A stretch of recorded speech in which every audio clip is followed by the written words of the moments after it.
बहुत समय पहले की बात है। अवनी नगर में मधुसूदन नाम का एक व्यापारी रहता था। उसका एक बेटा था सोहन। मधुसूदन अपने वृद्धापन के कारण काम से निवृत्ति लेने का निर्णय लेता है। सुनो बेटा, अब मैं बूढ़ा हो चुका हूँ। अब मुझसे नौका और नहीं चलाई जाएगी। व्यापार की जिम्मेदारी तुझे लेनी होगी। व्यापार को लेके आप बिल्कुल चिंता मत करिए, आप बस आराम करिए, मैं सब कुछ संभाल लूंगा। देखो बेटा, हमारे पास 4 नौकाएं हैं और उनमें माल बराबर जाना चाहिए, ये बात ध्यान में रखना। और हमेशा गुणवत्ता वाला सामान बेचना। औरों से कम दाम बेचने से बिक्री भी हमारी अधिक होती है, मुनाफा भी वैसे ही होता है। गुणवत्ता को लेकर तुम इन सब चीज़ों में कभी समझौता मत करना, वरना औरों की तरह तुम भी हमेशा के लिए पीछे रह जाओगे। हाँ पिताजी, इतने वर्षों से मैंने आपको व्यापार करते हुए देखा है। और एक बात, तो व्यापार के सिलसिले में कभी भी माया बाजार नहीं जाएगा, ये बात हमेशा याद रखना, ठीक है? ठीक है पिताजी, मुझे थोड़ा सामान नौका में चढ़ाने जाना है, मैं वहाँ आता हूँ, आप आराम कर लीजिए। इसके बाद से सोहन ही व्यापार संभालने लगा। कुछ दिनों के बाद मधुसूदन चल बसे। सोहन के दिल में एक आस जगी। मैंने कई बड़े शहर जाकर खूब लाभ कमाया हुआ है। मेरी 4 नौकाओं का व्यापार में उपयोग भी होता है, उनकी समय समय पर मरम्मत भी करवाता हूँ। और एक संदेह मेरे दिल में रह गया है, पिताजी ने माया बाजार नगर जाने से मना कर दिया मुझे। आखिर उन्होंने ऐसा क्यों किया? किसी वजह से किया होगा। अब उस विषय में तुम्हें सोचना बंद कर देना चाहिए। मैं इतने शहर घूमा हूँ, उस शहर भी जाने का मन है। हम इस बार माया बाजार चलेंगे, हाँ, देखेंगे कि वहाँ व्यापार कैसे होता है। अरे तेरे पिताजी ने खास मना किया ना, तो कोई जरूर बात होगी। और वैसे भी वो पराया राज्य वहाँ नहीं जाते हैं। अरे तुम इतना क्यों डर रहे हो? नुकसान होगा तो कोई बात नहीं, लेकिन हमारा माया बाजार जाना तय है, ठीक है? तेरे पिताजी के देहांत के बाद तूने पता नहीं कितनी बार माया बाजार की बात की है। इस बार हमारा सफर माया बाजार के लिए होगा, नौका तैयार रखना कुमार। इस तरह पिताजी ने जिस माया बाजार में जाने से मना किया था, वहाँ जाने की तैयारी उन दोनों ने कर ली। अरे वाह, कितनी सुंदर नगरी है, मुझे तो बहुत अच्छा लगा। नौका से सामान उतार कर हम लोग शहर की ओर चलते हैं, ठीक है? काम तो चलता ही रहेगा कुमार, पहले चलकर शहर घूम कर आ जाते हैं, चल। ऐसा ही था तो हमें सामान लाना ही नहीं चाहिए था, खाली हाथ शहर ही घूम लेते बस। अब इन बातों को छोड़ दे और चल समंदर के पंछी देखते हैं। और वो देख, हंस कितना सुंदर है, समंदर में कितनी मछलियाँ तैर रही है। अगर तू कहे तो मैं इन सबको एक झटके में पकड़ सकता हूँ, समझा? मैं तीर चलाना अच्छे से जानता हूँ, रुक मैं कोशिश करता हूँ।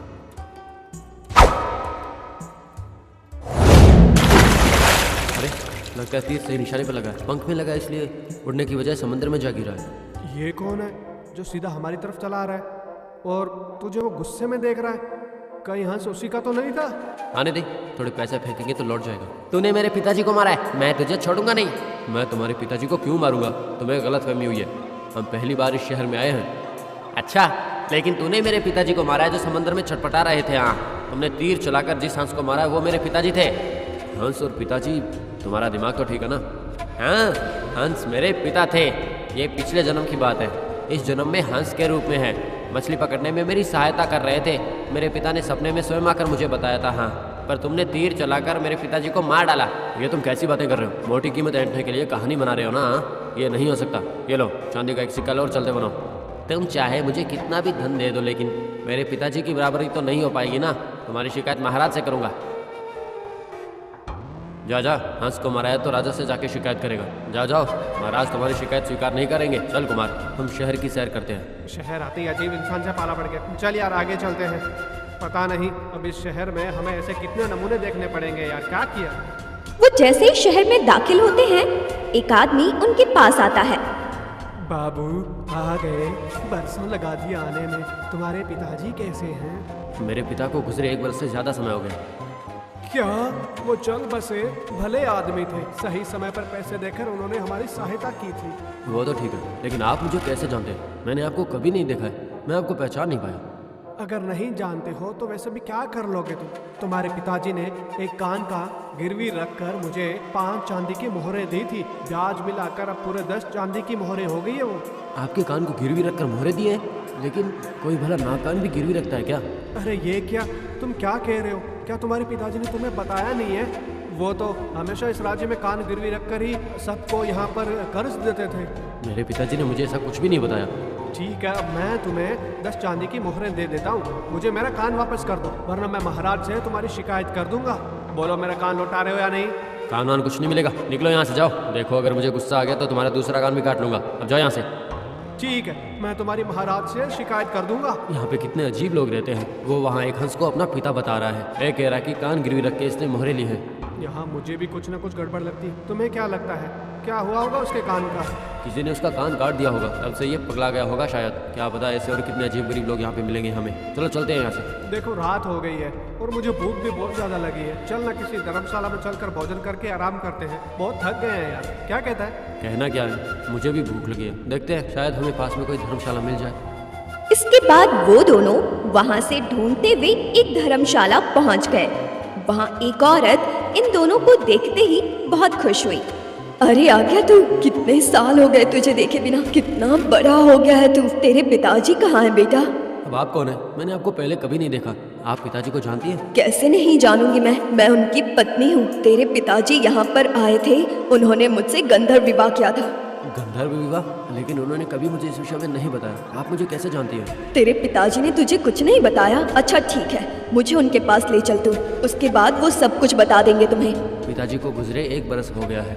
हाय हाय, मेरे साथ अन्याय हुआ है। तेरे पिताजी ने विवाह के समय मुझे वचन दिया था कि वो मुझे 10,000 चांदी के मोहरे देंगे, क्योंकि अब वो इस दुनिया में नहीं रहे, इसलिए तुझे ही मुझे 10,000 मोहरे देनी पड़ेगी, और वो भी अभी के अभी। आप क्या कह रही हैं? मुझे कुछ भी समझ में नहीं आया। कृपया मुझे जाने दीजिए। इतने सालों के बाद तू यहाँ आया है और तुझे छोड़ दूं, ये कैसे होगा? जाने का सोचा भी तो गायब हो जाएगा अपने पिता की तरह। ठीक है, मुझे आज रात भर सोचने का समय दीजिए। मैं कल सुबह आपको सब कुछ बता दूंगा। ठीक है, कल सुबह मुझे और मोहरे लाकर देना, नहीं तो मैं महाराज से तुम्हारी शिकायत कर दूंगी। इसके बाद वो दोनों उस रात उसी धर्मशाला में रुके। ये हम कहाँ फंस गए यार? ये मेरे और पिताजी के बारे में सब कुछ सही कह रही है। क्या पिताजी ने सच में ऐसा वचन दिया होगा? अरे यार, ये मैं कैसे बता सकता हूँ? जब से हम यहाँ आए हैं तब से यहाँ के सारे लोग ऐसे ही बर्ताव कर रहे हैं। तूने कहा कि तुम्हारे पिताजी यहाँ बरसों पहले आए थे, तो हो सकता है कि तुझे भी यहाँ लाए होंगे जब तू छोटा था। जिन्होंने बचपन में तुझे देखा होगा वो शायद अब तुम्हें पहचान रहे होंगे, इसीलिए सब हमसे ऐसा बर्ताव कर रहे हैं। इसमें ज़रूर कुछ षड्यंत्र होगा। मुझे भी ऐसा ही लगता है, पर सच और झूठ का पता हम कैसे लगाएंगे? इस कमरे में मुझे घुटन हो रही है। चलो बाहर खुली हवा में थोड़ी देर के लिए घूम कर आते हैं हम लोग। इसके बाद वो दोनों खुली हवा में बाहर निकलते हैं। कुमार देखो तो, धर्मशाला वाली औरत वहाँ किसी से बात कर रही है। कौन होगा वो? चल थोड़ा पास से देखते हैं हम, उसे भनक ना पड़े इसका ध्यान रखना है हमें। अरे तूने पहचाना क्या उसे? अरे क्यों नहीं पहचानूंगा, वही है ना जिसने तेरे पिताजी के पास कान गिरवी रखने का दावा किया था। उसके दोनों कान नहीं है। हाँ भैया, लेकिन वो इस औरत से क्या बात कर रहा होगा? अगर 10,000 मोहरे नहीं देगा तो नहीं छोड़ूंगी मैं। क्या उसको तुझ पे संदेह नहीं हुआ? उसने तुझे भी भाव नहीं दिया होगा, है ना? सोच रहा हूँ महाराज से जाकर उसकी शिकायत कर ही दूँ। थोड़ा रुक जाओ, शिकायत कर लेना, पहले उससे 10,000 मोहरे तो ले लूं। इस तरह हम नौका में यात्रा करने वाले सभी व्यापारी के बारे में पहले ही जानकारी हासिल कर लेते हैं, ताकि उन्हें हम लूट सके अपने हिसाब से। उस व्यापारी की जानकारी मैंने ही तुम्हें दी थी। जो 10,000 चांदी की मोहरे तुम्हें मिलेगी, उसमें से 100 मोहरे मेरी होगी, पहले बता देता हूँ। मैं क्यों दूं?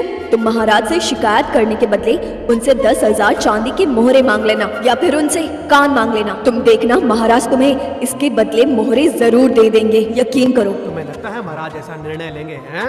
महाराज ने आज तक कोई सही निर्णय लिया है? वो तो बस शिकायत करने वाले की बात सुनकर बिना जांच पड़ताल किए ही दंड दे देते हैं। ठीक है, अगर मुझे 10,000 चांदी की मोहरें मिली तो तुम्हारे हिस्से में से मुझे कोई मोहरे देने की जरूरत नहीं है। मैं चलता हूँ, सुबह आऊंगा तो बताना कि तुम्हें उन्होंने मोहरें दी या नहीं, बताना, ठीक है? इस तरह बात करने के बाद कनकटा संजय वहाँ से चला जाता है। रमा भी अंदर चली जाती है। तो ये उनका षड्यंत्र है। तो ये हमारे बारे में पहले से पता कर चुके थे, तभी तो सब पिताजी के बारे में पूछ रहे थे। हमें तुरंत यहाँ से खिसकना ही होगा। तू सही कह रहा है, हमें यहाँ से जल्दी जाना चाहिए, नहीं तो वो 10,000 मोहरे लेकर ही रहेंगे हमसे। हम अभी के अभी कहाँ जा सकते हैं? इस गांव में हम किसी को जानते भी नहीं। चल चल, पहले हम यहाँ से निकल जाते हैं। इसके बाद वो दोनों वहाँ से कुछ दूर जाते हैं। कुछ दूर जाने के बाद इतनी रात हो गई और हम भटक रहे हैं यहाँ पे। बहुत ठंड भी है यार, बर्फ भी गिर रही है यहाँ पे। तो देखो, कोई घर के बाहर बैठा है। उस बाबा से चलकर हम सहायता मांग लेते हैं। बस आज रात को रुकने के लिए बोलेंगे। बाबा, हम व्यापार के सिलसिले में इस गांव में आए हैं। आज रात आपके यहाँ रुकने की जगह मिलेगी? ज़रूर मिल सकती है बेटा, लेकिन जाने से पहले तुम्हें खुश करना होगा मुझे। बस कल सवेरे तक जगह दे दीजिए। आप खुश हो जाओ, इतना धन आपको दे देंगे। ठीक है, फिर मुझे कोई आपत्ति नहीं होगी। मैं बाहर ही रुक जाऊंगा, तुम दोनों जाकर अंदर आराम कर लो। इस तरह उस रात वो दोनों वृद्ध के घर पर विश्राम करके सुबह उठकर चले जाते हैं। ये लो बाबा, आपको 20 चांदी की मोहरें दे रहा हूँ, इससे अपनी ज़रूरत का सामान खरीद लीजिएगा। अभी हम चलते हैं। ये क्या है? मैंने नहीं सोचा था तुम मुझे ऐसे धोखा दे दोगे। इस धन से मैं बिल्कुल भी खुश नहीं हुआ हूँ। क्या कहा? आप 20 चांदी की मोहरों से खुश नहीं हुए हैं? ठीक है, आप ही बताइए आपको कितना चाहिए। मुझे 10,000 चांदी की मोहरें चाहिए, तभी मैं जाकर खुश हो पाऊंगा। 10,000 चांदी की मोहरें, धर्मशाला में एक समय का भोजन और वहाँ रात बिताने का सिर्फ एक मोहर लेते हैं। हम फिर भी 20 मोहर दे रहे हैं, तो आप नाटक क्यों कर रहे हो? उल्टा आप खुश ना होकर हमसे ही और ज्यादा निकलवाने की कोशिश कर रहे हो। जब वो दोनों वृद्ध से बात कर रहे थे तभी वहाँ पर राज सिपाही आ जाते हैं। सुनिए, आप में सोहन कौन है? जी मैं हूँ सोहन। क्या बात है? तुम पर हत्या का आरोप लगा है। मछुआरे सोमेश के पिता की तुमने हत्या की है। उसने महाराज से इसकी शिकायत भी की है। महाराज ने आदेश दिया है कि तुम्हें तुरंत सभा में प्रस्तुत किया जाए। चलो अब। मैंने किसी को नहीं मारा। वो जानबूझ के मुझ पे ऐसे ही आरोप लगा रहा है। वो झूठ बोल रहा है। इसका विचार महाराज खुद कर लेंगे और तुम चलो हमारे साथ, वरना तुम्हें जबरदस्ती ले जाना पड़ेगा। इन्होंने मुझे भी धोखा दिया है। 10,000 मोहरें बाकी है और मना कर रहे हैं। 20 मोहरें देके खुश करना चाहते हैं। चलिए, मैं भी इनकी शिकायत करता हूँ, तभी इनकी अकल ठिकाने पे आएगी। इस तरह उन दोनों को महाराज के समक्ष खड़ा कर दिया गया। वहाँ मछुआरे के साथ रमा और कनकटा भी उपस्थित था। मछुआरे ने कहना चालू किया, यही है जिसने मेरे पिताजी को मारा है। इसके दंड स्वरूप इसे कम से कम मुझे 50 चांदी की मोहरें देने होंगी। आप न्याय करें महाराज। हाँ, तुम्हें मछुआरे को मोहरें देकर भुगतान करना ही होगा। हाँ महाराज, मछुआरा झूठ बोल रहा है। मैंने तीर चलाकर एक हंस को मारा था। ये झूठ कह रहा है कि हंस पिछले जन्म में इसके पिता थे, और ये भी सपने में आकर इसके पिता ने बताया कि वो हंस के रूप में जन्म लेंगे। ये कैसी धोखाधड़ी है महाराज, आप समझ रहे हैं? अब आप बताइए इसका आरोप कितना उचित है? हो सकता है उसके पिता ने सपने में आकर ऐसा कहा। तुम्हें उसे दंड के रूप में 50,000 मोहरें देने का आदेश दे रहा हूँ मैं। मैंने जिसकी शिकायत की थी वो यही है महाराज। मुझे कर्ज के जो पैसे लौटाने हैं वो मैं आपको लौटा दूंगा। गिरवी रखा हुआ कान इसे देने के लिए कहिए ना महाराज आप। वो कह रहा है कि कर्ज लौटा देगा, उसका कान उसे वापस कर दो, नहीं तो संजय को दंड स्वरूप 50 चांदी की मोहरें देनी पड़ जाएंगी, या फिर 10 वर्ष का कारावास सहन करना पड़ेगा। तो देख लो महाराज, इसके पिता ने मुझे धोखा दिया है। 15 वर्ष पहले इसके पिता ने मुझसे गंधर्व विवाह कर लिया था और मुझसे ये वादा किया था कि लौट कर आने पर वो मुझे 10,000 चांदी के मोहरे देंगे। अब आज देखिए, ये आकर कहता है कि पिताजी नहीं रहे। 15 वर्ष पहले 10,000 मोहरे, तो आज के हिसाब से पूरे 50,000 मोहरे होते हैं ना महाराज। मुझे इससे मोहरे दिलाकर मेरा न्याय कीजिए महाराज, मुझे बस न्याय चाहिए। बेटा होने के नाते पिता के अधूरे वचन को तुमने निभाया होगा। मैं आदेश देता हूँ कि तुम्हें इस औरत को 50,000 चांदी की मोहरें देनी होंगी। हाँ महाराज, कल रात ये दोनों मेरे घर पे रुके थे और मुझसे वादा किया था कि जाने से पहले मुझे खुश करने जितना धन देकर जाएंगे, पर इन्होंने मुझे धन ही नहीं दिया महाराज। मैं खुश हो जाऊँ इसलिए मुझे 50,000 मोहरें चाहिए थी। मुझे न्याय दिलाए महाराज, न्याय दिलाए। ज़रूर, इसे जल्द ही 50,000 चांदी की मोहरें देकर खुश किया जाए। महाराज, मेरे मित्र सोहन ने किसी भी तरह का किसी से कोई धोखा नहीं किया, लेकिन आप ऐसा क्यों कर रहे हैं? अगर ऐसा है तो कह दो कि सबके पैसे लौटा दें। जरूर महाराज। उससे पहले हमने विशेषकर आपके लिए हमारे राज्य से एक अंगूठी लाए हैं, जिसमें जो हीरा जड़ा हुआ है वो बहुत ही बहुमूल्य है। अगर इसे आपने धारण किया तो आपकी गरिमा और भी बढ़ेगी। ये लीजिए महाराज। बहुत सुंदर है। देखो बाबा, महाराज ने जो अंगूठी पहनी है, क्या तुम उससे खुश नहीं हो? बोलो। ये क्या, ये मुझे क्यों फंसा रहा है? अगर मैंने कहा कि नहीं तो महाराज क्रोध में आकर मुझे दंडित कर देंगे। यहाँ महाराज की अंगूठी धारण करने से उनकी शान और बढ़ गई है। मैं बहुत खुश हूँ। देखा महाराज, हमने इस वृद्ध बाबा को खुश कर दिया है। अब हमें इन्हें चांदी की 50,000 मोहरें देने की कोई जरूरत नहीं पड़ेगी। मैं सही कह रहा हूँ ना महाराज? हाँ, खुश हो गए हैं तो क्यों धन चुकाना। ठीक है, अब बस बाकियों का धन चुका दो। उसी विषय पर आ रहा हूँ महाराज। महाराज, मेरे मित्र के पिता ने कईयों के कान गिरवी रखकर उन्हें कर्जा दिया है ना? उसमें से संजय का कान कौन सा है हमें पता चला है। इसके लिए संजय को दूसरा कान काट कर देने के लिए कहिए, हमें उसकी पहचान लौटा देंगे। क्या कान काट कर दूं? नहीं, ये नहीं होगा। मुझे तुम्हारी मोहरें नहीं चाहिए। मैं कान नहीं काटूंगा अपना।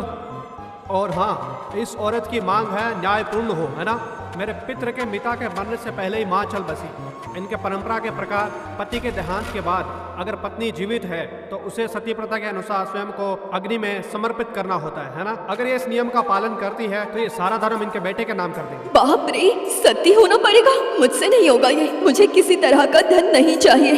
देखिए महाराज, ये सती प्रथा के लिए बिल्कुल मना कर रही है, यानी ये उनकी पत्नी नहीं है, तो मेरे मित्र को दंड का भुगतान करने की जरूरत नहीं है। अब बात करें इस मछुआरे के हंस के पिता की, तो मेरे मित्र ने उन्हें जानबूझकर ही मारा है महाराज। वो इसलिए क्योंकि ये समंदर के रास्ते से होकर व्यापार करता है। मरने के बाद इसके पिता मछली के रूप में जन्म लेकर इसलिए समंदर का रास्ता बताते थे।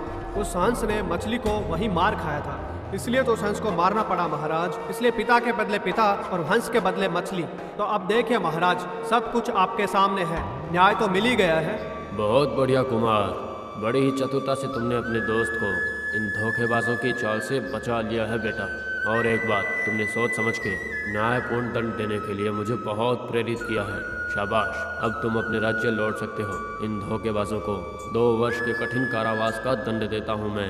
इस तरह उन धोखेबाजों के चंगुल से छूटकर कुमार और सोहन नौका में सवार अपने राज्य लौट गए। फिर कभी भी उन्होंने माया